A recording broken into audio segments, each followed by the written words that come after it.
नमस्कार विद्यार्थी मित्रांनो, माझ्या यूट्यूब चॅनलमध्ये आपले हार्दिक स्वागत आहे. मागील भागात आपण नियोजनाचे महत्त्व जाणून घेतलं. आता या भागात आपण प्रत्यक्ष नियोजन कसं करायचं याविषयी चर्चा करणार आहोत. कैलासवासी बाबासाहेब आमटे असं म्हणतात की भान ठेवून नियोजन करा आणि बेभान होऊन ते अंमलात आणा. खरं तर हे वाक्य आपण सर्वांनीच प्रत्यक्षात उतरवावे असंच आहे. ते म्हणतात, नियोजन करताना सर्व बाबींचा बारकाईने विचार करा, पण एकदा असे भान ठेवून नियोजन केले की मग वाटेल ते झाले तरी ते पूर्ण करण्याची प्रामाणिकपणे आणि जिद्दीने प्रयत्न करा. जाऊ दे, आज नको, उद्यापासून करूयात, नाहीतरी मी नियोजन केलेले आहे हे कुणालाच माहीत नाही, नियोजनाप्रमाणे नाही झालं तरी चालेल, आज खूप कंटाळा आला आहे, अशा प्रकारचे मनाचे लाड पुरवणारी कारणे आपण बाजूलाच करायला हवीत. अभ्यासाचं नियोजन करण्यापूर्वी प्रथम आपले शालेय नियोजन समोर असायला हवे. वर्षभरातील महत्त्वाचे कार्यक्रम, स्पर्धा, सहली, स्नेहसंमेलने, सुट्ट्या, शाळेत साजरे होणारे सण, उत्सव, शिबिरे केव्हा केव्हा असणार आहेत याची माहिती आपल्याला असायला हवी.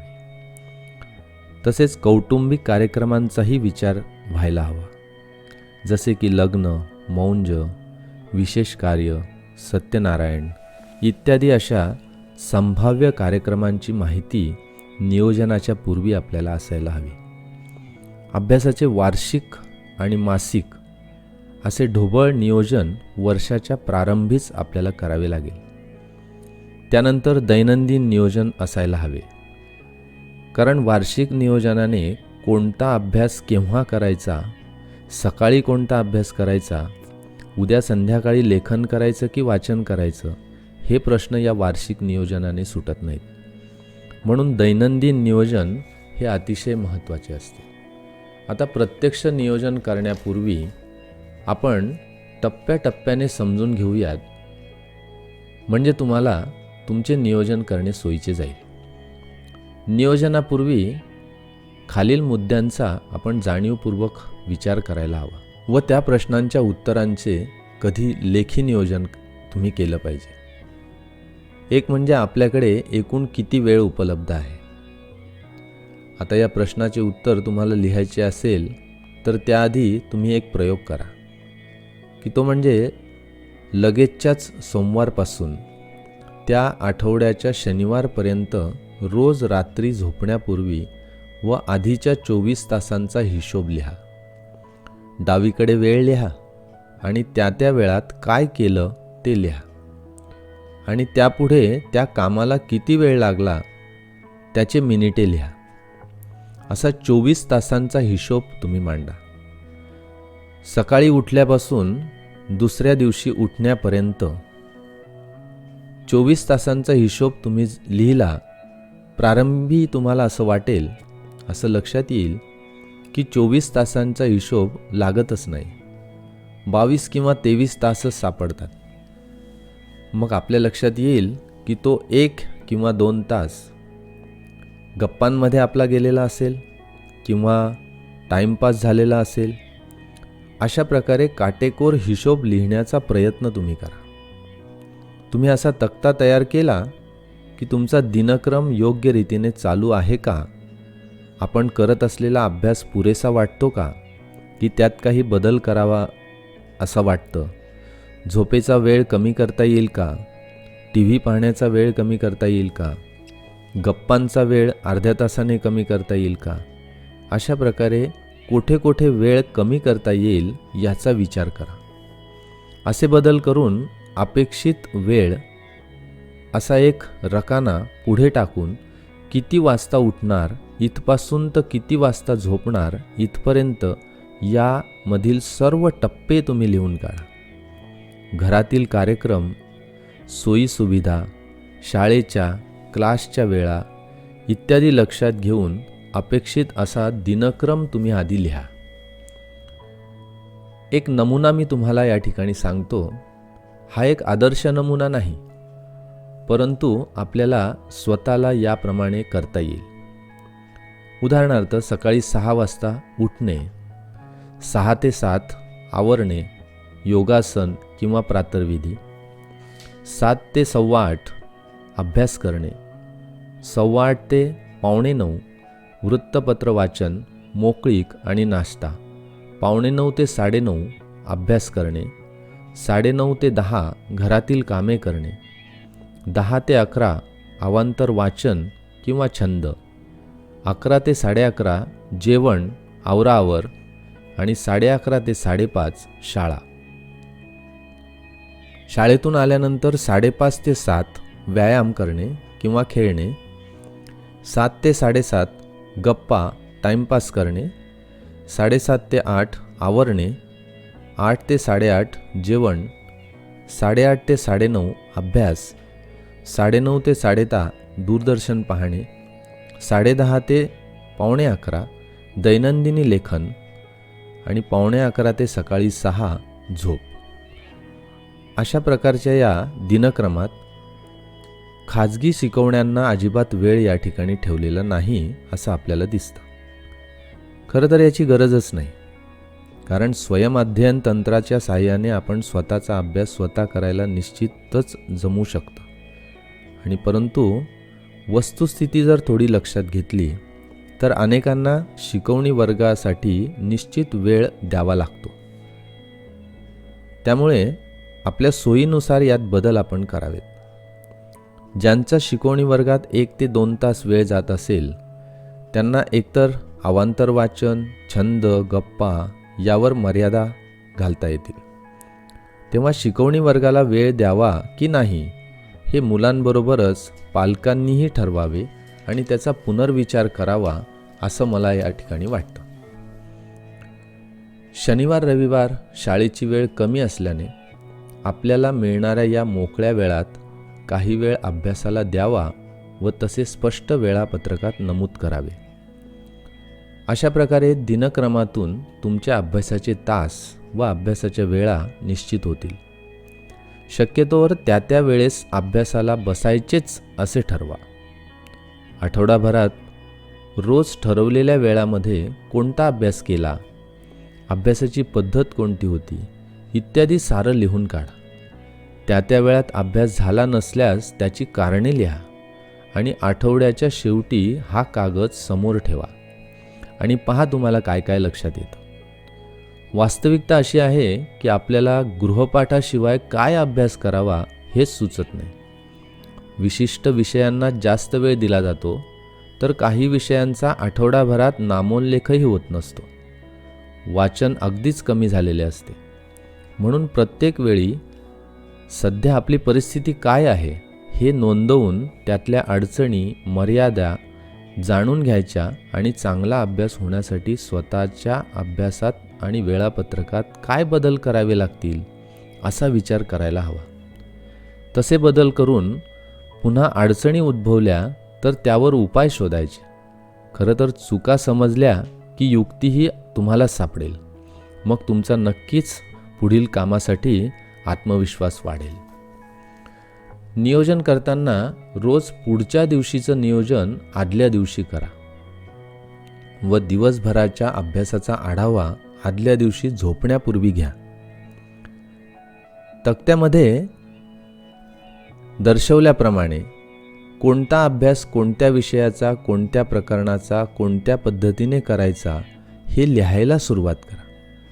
पहिले 2-3 दिवस त्याप्रमाणे कदाचित होईलही, पण तिसऱ्या दिवशी अचानक लाईट गेल्याने रात्रीचा अभ्यास होऊ शकणार नाही. त्यामुळे नियोजन फिसकटेल व त्याचा परिणाम चौथ्या दिवशीच्या अभ्यासावर होईल. अशा काही बाबी तुमच्या लक्षात येतील. मग त्यामुळे नियोजन करायचे सोडायचे नाही. म्हणून एकदा दिनक्रम निश्चित झाला की रोजच्या अभ्यासाचा वेळांचे नियोजन करायच्याऐवजी साप्ताहिक नियोजन केल्याचा अधिक उपयोग होईल. म्हणून साप्ताहिक नियोजनाचा विचारही करायला हवा. या साप्ताहिक नियोजनामध्ये आठवडाभरात त्या विषयाचा पूर्ण करावयाचा अभ्यास लिहा. आठवड्यात असणारे घरातील कार्यक्रम याचाही विचार करा. आठवड्याचे उद्दिष्ट ठरवा. आता प्रत्यक्ष कोणत्या विषयाचा अभ्यास केव्हा करायचा हे ठरवण्यापूर्वी खालील गोष्टी तुम्ही विचारात घ्या. तुमच्या सर्व विषयांची विभागणी करा. पहिलं, आवडते व सोपे विषय कोणते. दुसरा विभाग, आवडते पण अवघड विषय. तिसरा, नावडते पण सोपे विषय. आणि चौथा, नावडते पण अवघड विषय. एखाद्या विषयात कमी अभ्यास करूनही अधिक गुण मिळतात असे विषय सोपे समजावेत, व खूप अभ्यास करूनही कमी गुण मिळतात ते अवघड विषय समजावेत. ज्याचा अभ्यास मनापासून करावासा वाटतो ते आवडते, आणि ज्यांचा नाईलाजाने करावा लागतो असे नावडते विषय. म्हणजेच नावडत्या अवघड वाटणाऱ्या विषयांना सकाळी वेळ द्यावा, तर त्याच्यावर लक्ष केंद्रित केले पाहिजे. आवडत्या आणि सोप्या विषयांचा अभ्यास केव्हाही केला तरी कंटाळा येणार नाही. याप्रमाणे वेळेची विभागणी करा. परीक्षेपूर्वी 10 ते 12 दिवस सोडले तर 3 प्रकारचा अभ्यास तुम्हाला रोज करावा लागतो. एक म्हणजे गृहपाठ करावा लागतो, दुसरा म्हणजे रोजचा अभ्यास करणे, आणि तिसरा अभ्यास म्हणजे अभ्यास तंत्राचा वापर करून करायचा अभ्यास. आता विविध विषयाचे शिक्षक आपल्याला गृहपाठ देत असतात. उदाहरणे सोडवणे, आकृत्या काढणे, नकाशे भरणे, सुभाषिते, कविता, स्पेलिंग पाठांतर, निबंध लिहिणे, स्वाध्याय त्याची प्रश्नोत्तरे लिहिणे, प्रयोग लिहिणे. अशा प्रकारचे गृहपाठ करण्यासाठी अंदाजे 1 ते 1.5 तास वेळ लागतो. गृहपाठासाठीचा जो वेळ आहे तो कमी अधिक होऊ शकतो. एखाद्या दिवशी गृहपाठच नसेल तर एखाद्या दिवशी तो पूर्ण करायला 2 ते 2.5 तासही पुरत नाहीत. म्हणून दिवसभरातल्या अभ्यासातला 1.5 तास वेळ हा गृहपाठासाठी राखून ठेवावा. शक्यतोवर रात्रीचा वेळ हा गृहपाठ पूर्ण करण्यासाठी वापरावा. आता रोजचा अभ्यास हा आपण ठरवलेला अभ्यास असतो. यात पूर्ववाचन, द्वितीय वाचन, शंका काढणे इत्यादी अभ्यास पायऱ्यांचा उपयोग करावा. याबरोबरच जे विषय अवघड वाटतात अशा विषयांसाठी रोज किंवा 1 दिवसाआड वेळ द्यावा. तुम्ही असंही करू शकतात की रोज इंग्रजीचे 5 स्पेलिंग पाठ करणे, 10 वाक्य स्वतःच्या शब्दात लिहून काढणे, संस्कृतचे रूपे, सुभाषिते पाठ करणे, रोज 3 उदाहरणे सोडवणे, सूत्रे, नियम वाचणे, रोज हस्ताक्षर सुधारण्यासाठी 10 मिनिटांचा सराव करणे. अशा प्रकारे 10-10 मिनिटांचा अभ्यास ठरवावा आणि याचा रोजच्या अभ्यासात समावेश करावा. रोजच्या अभ्यासासाठी दिवसातील 1.25 ते 1.5 तास आपल्याला द्यावा लागेल. शक्यतोवर रोजच्या अभ्यासाचा वेळ सकाळचा असावा. आता अभ्यासतंत्रांचा वापर करून अभ्यास कसा करायचा, तर यात टिपणे काढणे, द्वितीय वाचन, तक्ते तयार करणे, स्मरण तंत्रांचा वापर करून विविध प्रकारचे अभ्यास साहित्य तयार करणे इत्यादींचा समावेश याच्यामध्ये करता येईल. नावडत्या पण अवघड विषयांना इथे जास्त प्राधान्य द्या. या 3 प्रकारच्या अभ्यासाला दिवसातील 3.5 ते 4 तास वेळ पुरेल. या वेळाचे नियोजन तुम्हाला करावं लागेल. तसेच शनिवार रविवार सुट्टीच्या दिवशी तुम्हाला अभ्यासाला जास्त वेळ मिळणार असला तरी ते तास राखून ठेवा. बऱ्याच वेळा आठवडाभरात एखाद्या दिवशी वेळ नियोजनाप्रमाणे अभ्यास होऊ शकत नाही, अंदाज चुकतात, काही अडथळे निर्माण होतात. तेव्हा असा त्या आठवड्यात न झालेला अभ्यास या राखीव तासांमध्ये करू शकतात. अभ्यासाचे नियोजन करताना त्या दिवशी ठरवलेल्या वेळात अभ्यास काय करणार हे लिहिताना नुसते विषयाचे नाव लिहू नका, तर कोणत्या विषयाचा, कोणत्या प्रकारचा, कोणत्या घटकाचा, कोणत्या पद्धतीने अभ्यास करायचा हेही थोडक्यात त्या ठिकाणी तपशीलवार लिहा. अभ्यासाचे नियोजन अधिक चांगले व्हावे यासाठी काय करता येईल, तर जे अशक्य वाटत असेल त्याचे नियोजन करू नका. अभ्यास पद्धतीत विविधता आणा, जसे की वाचन, लेखन, पाठांतर, चर्चा, मनन, चिंतन, उजळणी इत्यादी. यामुळे तोचपणा कमी होईल. अभ्यासासाठी दिवसाचा वेळ अधिक चांगला असतो, म्हणून दिवसातील वेळेचा अधिकाधिक उपयोग करा. मानसिक विश्रांती आणि शारीरिक हालचाल ही सुद्धा अतिशय आवश्यक आहे, म्हणून याचीही गरज लक्षात घ्या. आपल्याला जेव्हा कंटाळा येतो तेव्हा आपले मन अभ्यासाऐवजी इतर गोष्टींचाच जास्त विचार करते, म्हणून अशी वेळ टाळा. मधूनमधून मोकळीक घ्या, शारीरिक हालचाल करा.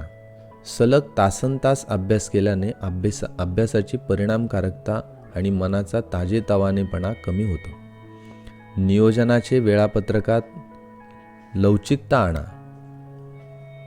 असं म्हणतात की plan your work and workout your plan to maximise the output with minimum efforts. भान ठेवून नियोजन करा आणि बेभान होऊन ते अंमलात आणा. अशी जबरदस्त इच्छा मनात धरा की नियोजनाप्रमाणे कार्यवाही करूच करू.